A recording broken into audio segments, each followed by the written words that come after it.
In the summer of 1874, a farmhand cutting wheat in Jasper County, Iowa, stopped mid-swing. Not because of the heat, not because the blade had dulled. He stopped because something in the ground moved. What he pulled out of that field was not something the medical textbooks of 1874 had a word for. 2 infant girls wrapped in the same cloth, breathing in perfect synchrony, with a single pulse beating between them like one engine running 2 machines. The county doctor arrived, pressed 2 fingers to each tiny wrist, and stood up slowly. He had no explanation. He wrote in his report that he had counted 1 heartbeat. 1. Between 2 children. What happened to those girls over the next 40 years did not stay in Iowa.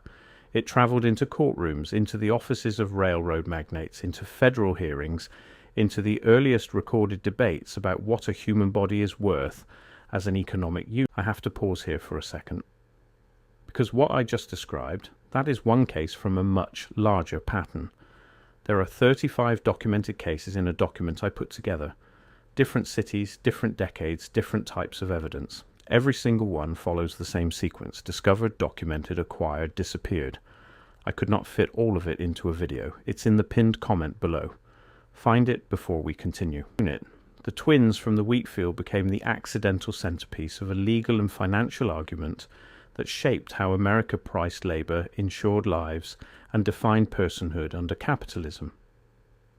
This is not a story about medicine. It is a story about money, and about what happens when a country built on valuing people as property has to decide what 2 people sharing 1 heartbeat are worth. If this is the first time you have found this channel, subscribe before we go further. Every week, this channel pulls the economic history out from underneath the stories everyone already knows.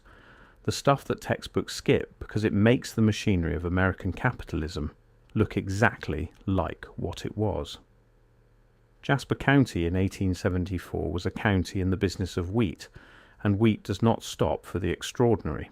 The fields ran flat and wide in every direction, indifferent to what had always lain beneath them. The farmhand who found the twins was a man named Gideon Pratt, a German immigrant working the fields of a landowner named Cornelius Alcott. Pratt spoke limited English and filed his account through an interpreter, a local newspaper editor named Harold Spires, who immediately understood that what Pratt was describing was not something you kept quiet. Spires ran the story in the Newton Daily Journal 4 days after the discovery. By the end of that week it had been reprinted in Des Moines. The girls had no mother attached to them. No woman in Jasper County had been reported missing. No birth registered, and the cloth they were wrapped in was later identified by a dry goods merchant in Colfax as fabric sold to a woman who paid in coins and gave no name. She had been travelling east. Nobody followed that thread far enough to find her, or if they did not publish what they found. The county took custody of the infants. They were examined by Dr. Elias Horn, whose written record became the foundational medical document in what historians would later call the Alcott twins case. Horn was thorough. He measured the circumference of each child's head. He noted the colour of their eyes, a particular shade of grey he had only seen once before in the eyes of a Great Lakes fisherman who had survived a lightning strike. He documented their weight, their length, their reflexes. Then he wrote the line that would be quoted in federal court 22 years later. He wrote, "The cardiac rhythm of each child is not independent. When one is startled, both hearts respond. When one is calm, both hearts slow. I can find no anatomical junction between them, and yet the synchrony is such that I am forced to consider whether the instrument of measurement is adequate to the task, or whether something exists between these children that medicine has not named." Horn did not name it. He moved on to the next item in his report, the cost of the examination, and a note about billing the county.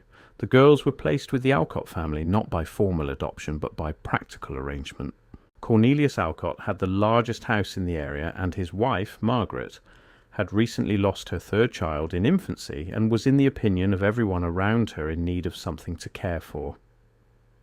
Cornelius was not a sentimental man. He ran a successful wheat operation, sat on the county agricultural board, and had recently begun corresponding with the Burlington, Cedar Rapids and Minnesota Railway, about right-of-way negotiations across the eastern edge of his land.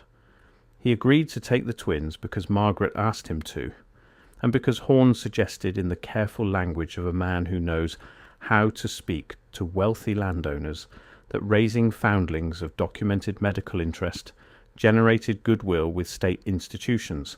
The girls were named by Margaret. She called them Ada and Clara. Margaret Alcott kept a diary. It survives in the collections of the State Historical Society of Iowa, worth reading not for its literary quality, which is ordinary, but for the precision of its observation. Margaret was not formally educated beyond what was available to women in rural Iowa in the 1850s, but she was perceptive and honest, and her diary is the clearest record of what it was actually like to live alongside Ada and Clara in the years between their discovery and their emergence into public record. She noted that the girls did not cry at the same time, but always in response to each other, one beginning and the other following within seconds, so that the household never heard a single crying episode, but always a duet that started with a soloist. They ate at slightly different rates, but stopped within a minute of each other. When Ada developed a fever in the winter of 1876, Clara ran a temperature of the same degree for 48 hours without any other symptom. When the fever broke in Ada, it broke in Clara the same afternoon. Margaret did not theorize about this. She described it the way a farmer describes weather, as a condition of the environment she was managing. She did not find it frightening. She found it, in her word, sensible, which is perhaps the most Iowa response possible to two children sharing a heartbeat.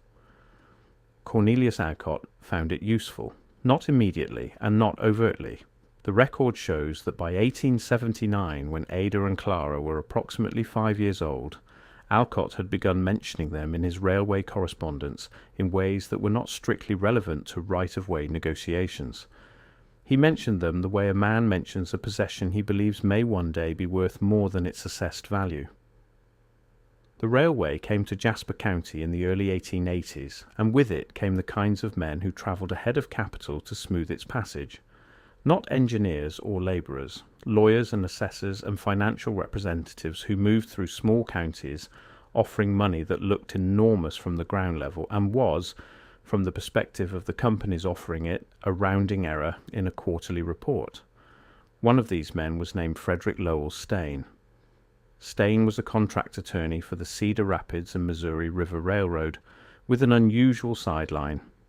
He collected documented medical cases, the way another man might collect legislation or property records, because he had developed the theory that the most productive legal arguments in American commercial history would emerge not from property law or contract law, but from the intersection of medical fact and economic valuation.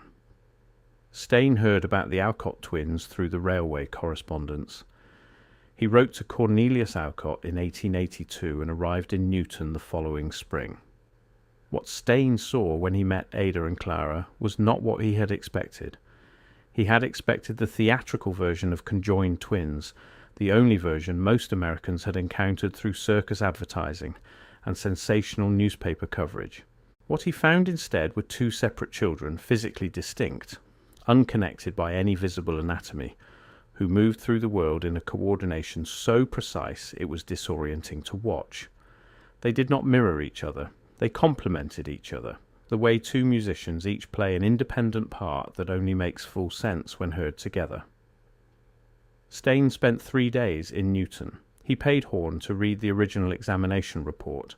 He spoke to Margaret Alcott at length, and to Ada and Clara themselves, who were by then 9 years old and entirely accustomed to strangers who wanted to understand them. Ada was quieter. Clara explained things. They had already developed the dynamic that would define their public presentation for the next 3 decades. When Stain left Newton, he wrote a memo to his firm in Chicago that is remarkable for its coldness. It begins with a summary of the medical documentation and moves into an analysis of what Stain called the valuation problem. American law in 1883 had a reasonably clear framework for valuing a human life in economic terms, built through wrongful death litigation and life insurance actuarial tables. That framework assumed a single body producing a single stream of labour. The Alcott twins represented two bodies appearing to produce a single integrated physiological system. Whether that system should be valued as two separate economic units or as one was not, Stein argued, a medical question. It was a legal and financial question, and nobody had yet been forced to answer it because nobody had found a commercial reason to ask. Stein had found a commercial reason. He did not disclose it in the memo, but the railway's interest in Alcott's land and Alcott's interest in leveraging every asset in those negotiations suggests the outline. The formal legal record begins in 1886 when Ada and Clara Alcott, now 12 years old, became the subject of an insurance application filed by Cornelius Alcott with the Mutual Benefit Life Insurance Company of Newark, New Jersey. The company's underwriters found it difficult to process. Alcott was applying not on himself but on the twins, citing his position as legal guardian and his financial interest in their well-being. He wanted two separate policies, one on each girl at the standard rate for healthy female children of their age. Mutual Benefit rejected the application. Their reasoning survives in a letter partially preserved in the records of the Iowa State Bar Association. The company could not underwrite two separate policies on what their medical consultant described as a single physiological entity. They were not prepared to pay out twice for one death, and they had no framework for what it would mean for one twin to die while the other survived, given the documented cardiac synchrony. Alcott appealed. He retained Stein. The appeal went to arbitration, and when arbitration failed, to the Iowa District Court. The case that emerged, formally titled Alcott versus Mutual Benefit Life Insurance Company of Newark, was the first time in American legal history that a court was asked to determine whether two human beings with a documented shared physiological function were, for the purposes of financial valuation, one person or two. The arguments were extraordinary. Stein's position was straightforward. Two bodies, two birth records, two names, two separate streams of consciousness, two separate legal persons. The fact that their hearts beat in synchrony was a medical curiosity, not a legal category. To deny them separate financial valuation was to argue that medical abnormality reduced personhood, and Stein was prepared to make that politically toxic by connecting it to every federal debate about the legal status of persons previously classified as property. This was strategy. The decade following Reconstruction kept the question of who counted as a full legal and economic person alive in ways that made any argument touching it immediately explosive. Stein was lighting a fire in a dry timber room. Mutual Benefit's defense was more uncomfortable to make and more honest about its actual concerns. Their attorney, Augustus Breck, argued that insurance law was actuarial at its foundation. Policies were priced on risk, calculated on the probability of death in a single body. If the twins could not die independently, if the death of one necessarily entailed the death or severe crisis of the other, then underwriting two separate policies created a guaranteed double payout on what was, from a mortality standpoint, a single event. This was not a philosophical argument about personhood. It was an argument about the economics of risk, and Breck was not wrong. The court ruled in 1888 in favour of Alcott on the narrowest possible grounds. Judge Thomas Callaway wrote that the existing legal framework provided no basis for denying separate policy issuance to two legally distinct persons, regardless of documented physiological interconnection. He declined to address what would happen if both twins died simultaneously. He declined to address what would happen if one survived a medical event that killed the other. He kicked every hard question down the road and ruled only on the one he could answer without creating precedent he was not prepared to establish. The insurance industry noticed. The academic community noticed. The newspapers noticed considerably more.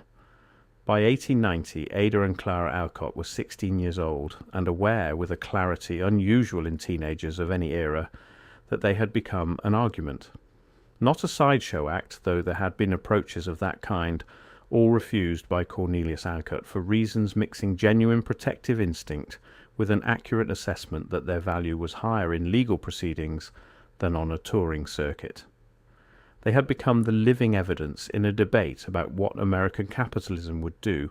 Before I go further, that document in the pinned comment. If you have not found it yet, go there now, because everything I cover in these videos is one piece of a pattern that only becomes visible when you see all 35 cases together. The document shows you the full pattern. What I can show you here is the surface. What is down there is everything underneath it. Pinned comment now, then come back.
When it could not simplify a human being into a single economic unit.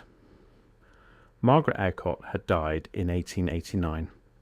Her diary ends 3 months before her death with an entry about a letter Clara had written to a school teacher in Newton showing, in Margaret's words, a quality of mind that deserved better than what Jasper County could offer. She died before she could advocate for what that better thing might be. Cornelius Alcott remained their guardian. By this point, a man in his late 60s with declining health and a financial situation tangled in railway negotiations, land agreements, and legal proceedings that had consumed more attorney fees than he had anticipated. He was not cruel to Ada and Clara. He was indifferent to them the way a man is indifferent to assets he does not fully understand, but believes are still appreciating. The twins educated themselves with what was available to them. Clara read everything she could obtain. Ada drew. Her drawings, a small collection of which survive in private hands, are precise architectural renderings of structures she had never seen. Farmhouses expanded into something larger and more deliberate. Barns redesigned for light. The Newton water tower reimagined as an observatory. Ada did not know she was an architect in any formal sense because no woman in Iowa in 1890 had been presented with architecture as a career option. She only knew she saw space differently than anyone around her. The federal involvement began in 1891 when the Bureau of Labor Statistics, established 3 years earlier under Commissioner Carol Wright, opened an inquiry into what Wright's office internally called the question of conjoined labor valuation. It was bureaucratic. It was also the moment the Alcott twins moved from a state-level legal curiosity to a federal policy conversation. Carol Wright was a genuinely unusual figure in the Gilded Age bureaucracy. He believed that accurate economic data was a moral project, that the reason American labor law was inadequate was that nobody had measured what was actually happening to workers with any precision. His bureau had been conducting surveys of wages, hours, and working conditions that made industrial employers deeply uncomfortable. The Alcott twins case reached his desk because one of his researchers, a woman named Helen Farrow, who had been tracking life insurance valuation inconsistencies across state jurisdictions, identified it as a data point in a pattern she was mapping. The pattern was this: American insurance and labor law had been built on the assumption of the individual body as the irreducible unit of economic life. One worker, one wage, one policy, one claim. But industrial capitalism was generating situations that broke that assumption. Workplace accidents injuring multiple workers in causally linked ways. Occupational diseases spreading through families and company housing. Cumulative trauma. The Alcott twins were the most dramatic version of a problem that was quietly everywhere. The economy did not actually function on isolated individuals, but the law insisted on pretending that it did. Wright invited Steyn to Washington in the spring of 1892, along with two actuaries from major insurance companies, a professor of political economy from Johns Hopkins, a labour organiser from the Knights of Labour named George Fenwick, and Ada and Clara Alcott themselves. The record of that meeting does not survive in any single document, but it can be reconstructed from Steyn's correspondence, from Wright's bureau records, and from an account that Clara Alcott wrote in 1931 and donated to the Iowa State Historical Society, along with the remains of Margaret Alcott's diary. Clara wrote that she and Ada arrived at the Bureau of Labor Statistics on a Tuesday morning in April and were shown into a room where 6 men were seated around a table. Ada counted the windows upon entering, as she always did, and there were 4. The men stood when they came in, all of them, which Clara noted was not something she had encountered with frequency in Jasper County. The meeting lasted 2 days. What emerged from it was not legislation. American federal bureaucracy in 1892 did not move quickly toward legislation, particularly when the question challenged the foundational assumptions of both the insurance industry and industrial capitalism. What emerged instead was a working paper, unpublished but widely circulated within policy circles, titled The Problem of Physiological Interdependence in Economic Valuation. It was written primarily by Helen Farrow, with contributions from the Johns Hopkins economist and notations that Farrow later attributed directly to Clara Alcott. The paper argued that American economic law was built on a fiction, the perfectly separable individual. It used the Alcott twins as its central case, but extended the argument outward.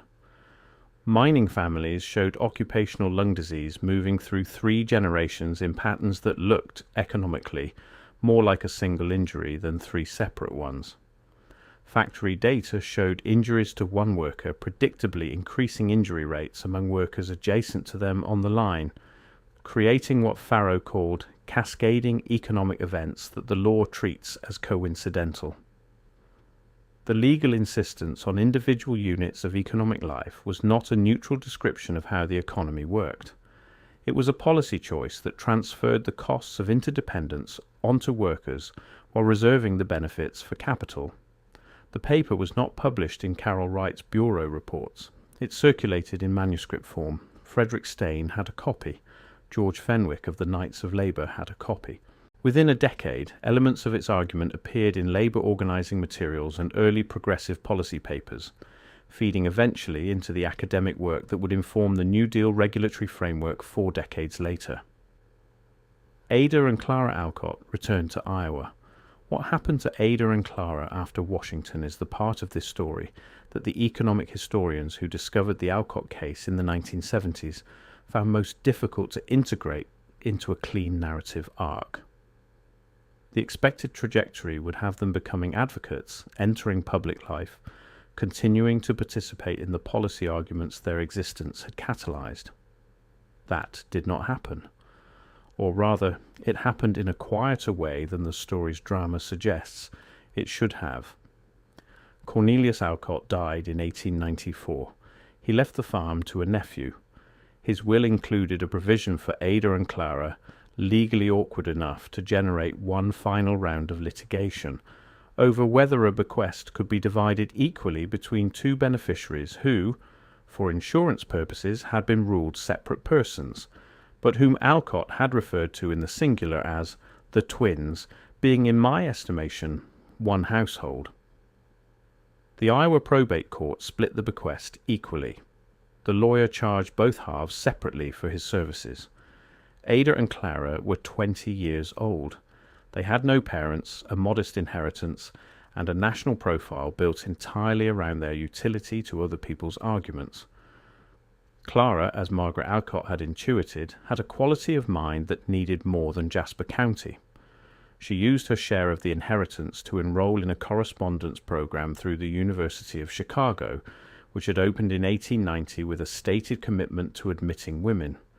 She studied economics. She is not in the official graduating records because she never completed the formal degree requirements, but she is in the correspondence files of the economics department, where she wrote argumentative letters to her professors that several of them preserved.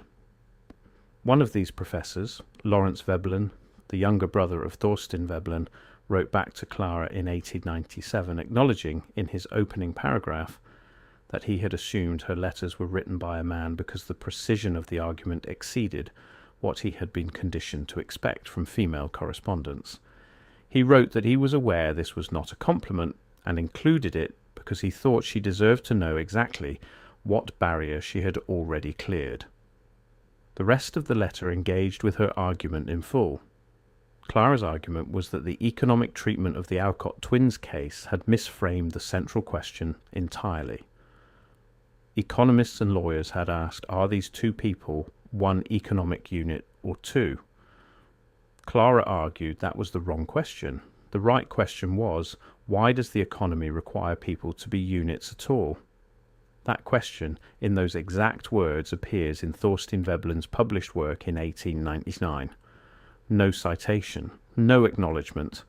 The idea travels from a 23-year-old woman in Iowa, through her correspondence with his brother, into the canonical texts of American institutional economics without her name attached. This is not unusual. It is the most historically consistent detail in this entire story. Ada did not pursue correspondence education. She pursued architecture through the only avenue available to her, which was practice without credential.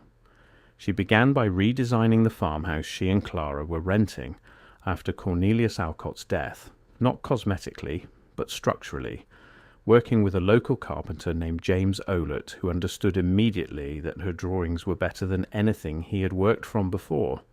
Over the next decade, Ada designed 11 structures in Jasper County. None of them bear her name.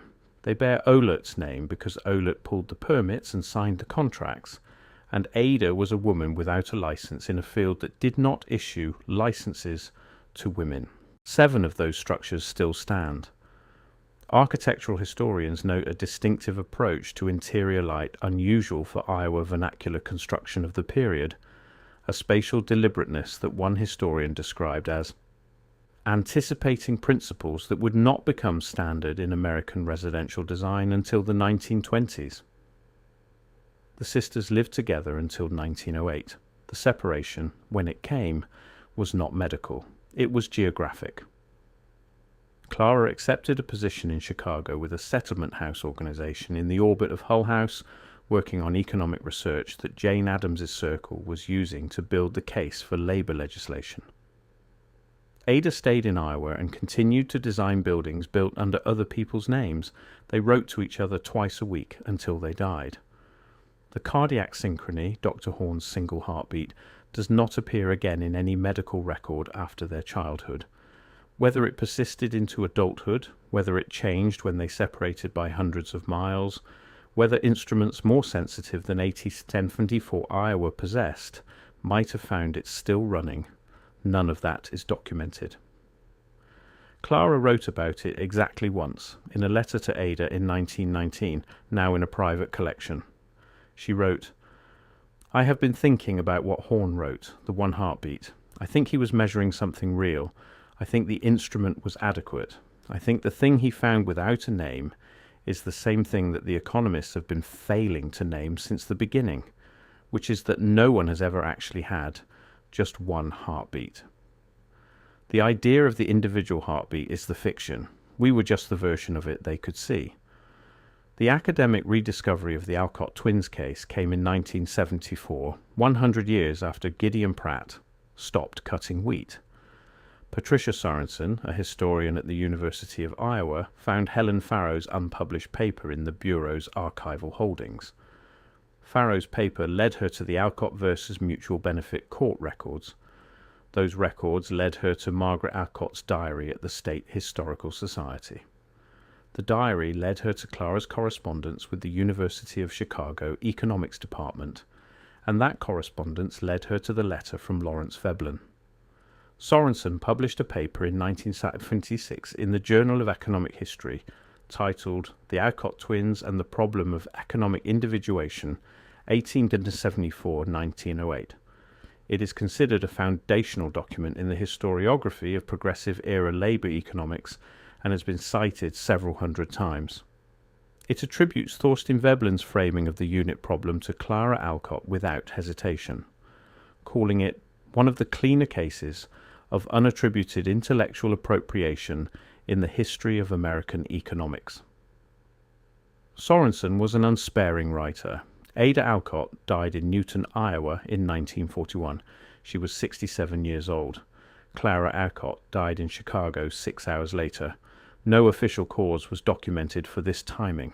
The Alcott twins are not in the economics textbooks, they are not in the medical textbooks, they are in a footnote in Patricia Sorensen's 1976 paper in the archives of the State Historical Society of Iowa, and in 7 buildings in Jasper County that most people drive past without knowing that the woman who designed the way the light falls through the window spent 40 years signing someone else's name to her work.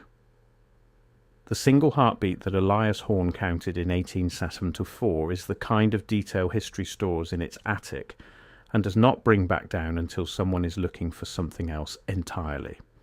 This channel goes into the attic. If this video found its way to you, subscribe. The next video goes into another case that the economic history of the Gilded Age buried under a more comfortable story. You will not find it in a textbook. That is the point. The Alcott twins asked the right question. Nobody was ready to answer it in 1892.